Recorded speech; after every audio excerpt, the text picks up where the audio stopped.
اعوذ باللہ من الشیطان اللعین الرجیم بسم اللہ الرحمن الرحیم الحمد للہ رب العالمین الصلاۃ والسلام علی سید الانبیاء والمرسلین وعلی اہل بیتہ الطیبین الطاہرین ولعنۃ اللہ علی اعدائہم اجمعین۔ حاضرین و سامعین، ایک بار پھر کیئر اسلام کی طرف سے مختصر دعاؤں کو لے کر آپ کی خدمت میں حاضر ہوں۔ آج جو 16واں دن تمام ہونے کو آیا ہے، ہم آج کے دن خداوند عالم سے جن چیزوں کو طلب کرتے ہیں ان میں خصوصی طور پر نیک افراد میں شمار اور برے افراد سے دوری کی دعا ہوتی ہے، اور پروردگار سے ہم کچھ اس طرح سے ان کلمات کے ساتھ راز و نیاز کرتے ہیں۔ بسم اللہ الرحمن الرحیم، اللہم وفقنی فیہ لموافقۃ الابرار وجنبنی فیہ مرافقۃ الاشرار وآونی فیہ برحمتک الی دار القرار بِالٰہیتک یا الہ العالمین۔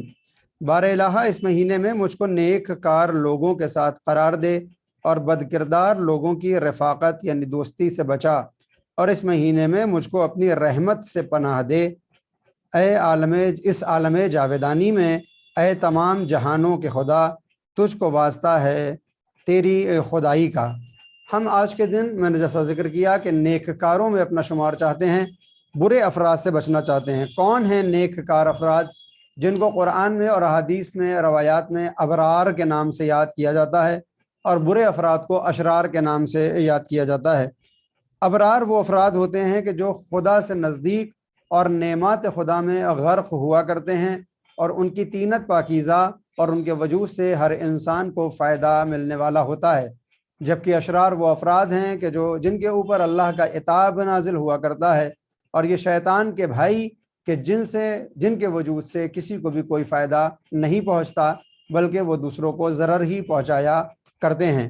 اشرار لوگوں کی کچھ خصوصیت ہیں، کچھ ایسی خاصیت پائی جاتی ہیں جو ہر شریر انسان کے اندر آپ کو دیکھنے کو مل جایا کرتی ہے۔ مثلاً یہ اشرار افراد کبھی دوسرے کے عذر کو قبول نہیں کرتے، اپنے عذر کو سب کے سامنے پیش کرتے ہیں لیکن دوسرے کو عذر کو قبول نہیں کرنا چاہتے۔ کھلے عام گناہ کرتے ہیں اور ان گناہوں کے اوپر افتخار کرتے ہیں، یعنی نادم نہ ہو کر اپنے اس گناہ کی بڑائی پیش کرتے ہیں لوگوں کے درمیان۔ سخن چین ہوا کرتے ہیں، یعنی دو مومنوں کو اور دو نیک افراد کو آپس میں لڑانے کی کوشش اور کاوش میں لگے رہتے ہیں۔ اسی طرح سے ان علماء کو بھی اشرار میں گردانا گیا ہے کہ جو دوسروں کے لیے تو نصیحتیں کریں لیکن خود اس کے اوپر عمل کرتے ہوئے دکھائی نہ دیں۔ ایسے علماء کہ جن کو فساد سے محبت ہو جائے اور وہ معاشرے کے اندر فساد پھیلانے لگیں اپنی ذات سے یا اپنے کلام کے ذریعے، تو ان کو بھی اشرار کی فہرست میں رکھا گیا ہے۔ خداوند عالم سے ہمیں ہر وقت دعا کرنا چاہیے کہ اللہ ہمارا شمار شریروں میں نہ کرے، بلکہ نیک افراد یعنی جو ابرار ہوا کرتے ہیں ان میں ہمارا شمار ہو۔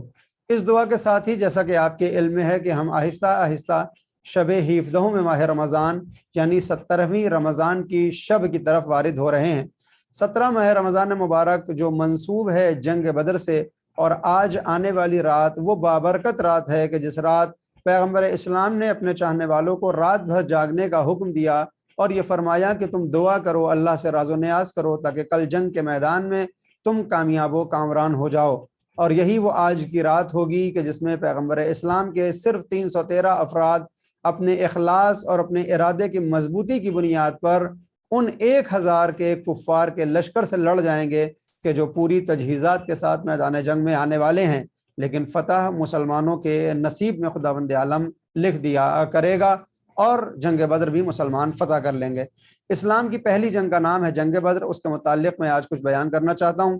غزوہ بدر یا بدر الکبریٰ، عربی میں اس کو غزوہ بدر کہا جاتا ہے، جس کو ہم اردو یا فارسی میں جنگ بدر کے نام سے یاد کرتے ہیں۔ یہ سب سے پہلی جنگ ہے اور سب سے اہم بھی۔ 17 رمضان المبارک سن 2 ہجری کو بمقام بدر مسلمانوں اور مشرکین قریش کے درمیان لڑائی اس میں برپا ہوئی۔ اس جنگ میں گو کہ مسلمانوں کی افراد قوت کے اعتبار سے بہت کم تھی، لیکن انہوں نے مشرکین پر فتح پائی۔ تاریخی حوالوں کے مطابق مسلمانوں کی فتح کے اسباب میں ایک اہم سبب مسلمانوں اور بطور خاص حضرت علی ابن ابی طالب علیہ السلام اور حضرت حمزہ سید الشہداء خاص ان کی جان فشانی شامل تھی کہ جس کی بنیاد پر مسلمان فتح یاب ہو گئے۔ اس کے بعد دو اور بھی غزوات ہیں جن کو بدر کے نام سے ہی یاد کیا جاتا ہے، ایک کو بدر الاولیٰ اور بدر الموعد کہا جاتا ہے، لیکن تاریخی ماخذ میں غزوہ بدر یا جنگ بدر سے مراد بدر الکبریٰ یعنی وہی جنگ ہے جس کی بات ابھی تک کی جا رہی ہے۔ بات کی جائے کہ کہاں پر یہ جنگ بدر واقع ہوئی ہے تو منطقے کے اعتبار سے منطقہ بدر مدینے سے تقریباً 150 اور مکے سے 310 اور بحر احمر سے 45 کلومیٹر کے فاصلے پر واقع ہے۔ موجودہ زمانے میں یہ ایک آباد شہر ہے۔ شاہراہ ہجرت بننے سے پہلے، شاہراہ ہجرت سے قبل مکے سے مدینے اور مدینے سے مکے جانے کا راستہ اسی علاقے سے گزرتا تھا، لیکن اس وقت مسافرین اس راستے سے سفر نہیں کرتے۔ اس علاقے میں شہدائے بدر کا مقبرہ مسلمانوں کی زیارت گاہ ہے۔ شہدائے بدر کے مقبرے کے قریب ایک عمومی قبرستان بھی ہے۔ منطقہ بدر قدیم الایام میں عربوں کے اجتماع کا مقام سمجھا جاتا تھا، اور یہاں ہر سال ماہ ذی-قعدہ سے 8 دنوں کے لیے ایک منڈی بپا ہوتی تھی کہ جس میں افراد اپنے سامان کو خریدا کیا کرتے تھے۔ جنگ بدر کے اگر اسباب کی بات کی جائے تو مشہور روایت کے مطابق یہ اہم واقعہ 17 رمضان المبارک بروز جمعہ اور ایک روایت کے مطابق 17 یا 19 رمضان المبارک سن 2 ہجری بروز دوشنبہ رونما ہوا۔ ہجرت سے قبل کفار قریش مسلمانوں کو مختلف طریقوں سے آزار و اذیت اور جلاوطنی جیسے اقدامات کا شکار بنایا کرتے تھے۔ وہ گھر بار چھوڑنے پر مجبور ہو جاتے تھے۔ مسلمان اور مناسک حج بجا لانے سے منع کر دیا گیا تھا ان مسلمانوں کو، لیکن انہیں خدا کی طرف سے مشرکین قریش کے ساتھ جنگ کا اذن نہیں تھا اور انہیں فقط صبر کی دعوت دی جاتی تھی۔ مسلمان ہجرت کر کے جب مدینے چلے گئے تو خداوند متعال نے ان پر روا رکھے گئے مظالم کی یادآوری کرائی اور انہیں اذن جہاد عطا کیا، یعنی جب تک مکے میں موجود تھے اذن جہاد نہ تھا، جب مدینے میں پہنچے تو اذن جہاد ملا اور جنگ بدر رونما ہوئی۔ جنگ بدر سے قبل مسلمانوں نے کبھی، یہ جو مسلمان ہوئے ہیں پہلی مرتبہ کسی جنگ میں جا رہے ہیں، کیونکہ اس سے پہلے جو جنگیں ہوتی تھی وہ سردار لڑا کرتے تھے، اور اس وقت جو سردار تھے وہ سب کے سب مسلمانوں کے مخالف یعنی کفار قریش تھے۔ یہ ایک ایسی جنگ تھی کہ جس کو آج کی زبان میں ہم کہہ سکتے ہیں کہ تمام نوسیکھیا افراد شامل تھے، لیکن خدا کی مدد ہوئی اور مسلمان اس جنگ کو جیت گئے۔ اگر بات کی جائے کہ اس جنگ میں جو سالار بنایا گیا ہے تو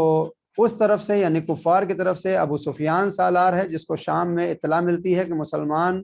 کاروان قریش کا سامنا کرنے کی تیاری کر چکے ہیں، لہٰذا وہ بھی آمادہ ہو جاتا ہے کہ جنگ کریں اور اپنے لشکر کو لے کر آتا ہے، اور پھر بدر کے مقام کے اوپر جنگ ہوتی ہے۔ جیسے میں نے عرض کیا کہ مسلمانوں کی تعداد صرف 313 تھی اور کافروں کی طرف سے 1000 یا اس سے زیادہ کا لشکر موجود تھا، لیکن اس جنگ میں مسلمانوں کو خداوند عالم نے فتح یاب بنایا اور تاریخ کے اندر اس جنگ بدر کو یاد رکھا گیا۔ جنگ بدر میں شامل ہونے والے افراد کی فضیلت کا اندازہ اسی بات سے لگایا جا سکتا ہے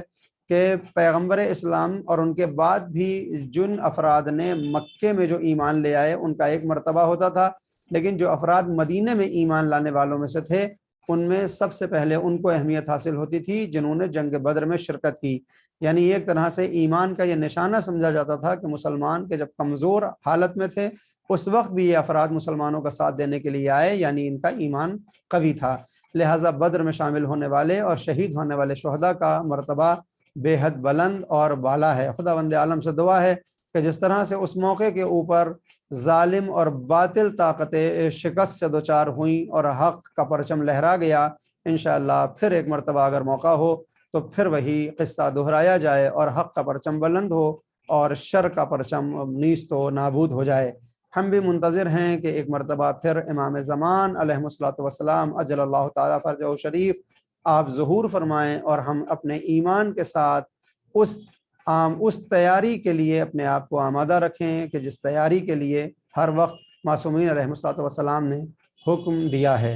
جب تک امام علیہ الصلوۃ والسلام پردہ غیب میں ہیں ہم اپنے جہاد بن نفس کو جاری رکھیں، اپنے وجود کو پاک و پاکیزہ بنائے رکھیں تاکہ اللہ کی مدد آئے اور حق کا پرچم بلند ہو جائے۔ امید کرتا ہوں کہ جنگ بدر سے متعلق آپ حضرات کو اگر مزید جستجو ہوگی تو کتابوں کے اندر ضرور تلاش کریں گے۔ میں اپنی بات کو یہیں پر ختم کرتا ہوں۔ اپنی دعائے خیر میں ہم سب کو یاد رکھیں۔ وآخر دعوانا ان الحمد للہ رب العالمین۔